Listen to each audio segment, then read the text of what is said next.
கர்த்தரின் பரிசுத்த நாமத்துக்கு ஸ்தோத்திரம். தேவன் நல்லவர். பஞ்சாப் மாநிலத்துக்கு வர தேவன் கிருபை செய்தார்.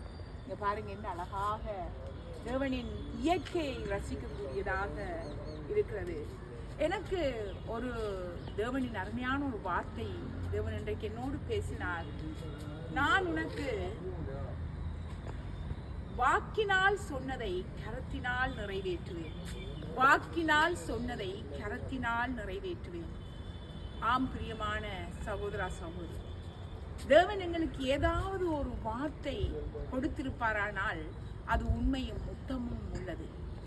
அவர் பொய் சொல்ல மனுஷன் அல்ல, மனம் மாற மனுபுத்திரன் அல்ல.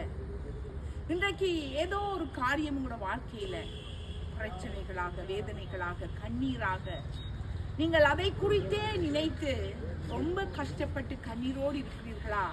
ஆண்டவர் அதை குறித்து உங்களுக்கு ஒரு வார்த்தையை கொடுத்திருக்கிறாரா? நிச்சயமாக வாக்கு கொடுத்த தேவன் உண்மை உள்ள தேவன். உங்களுக்கு வாக்கு கொடுத்தவர் அது கரத்தினால் செய்து முடிப்பார். நம்பிக்கையா இருங்கள். வாக்கு கொடுத்த தேவன் நிச்சயமாக நீங்கள் எதை குறித்து தேவனை நோக்கி விண்ணப்பம் செய்து கொண்டிருக்கிறீர்களோ அதுல எந்த தடையும் வராமல் அவர் வாக்கு கொடுத்ததை கரத்தினால் நிறைவேற்றி முடிக்க எங்கள் தேவன் போதுமானவராய் இருக்கிறார். நம்பிக்கையோடு காத்திருங்கள்.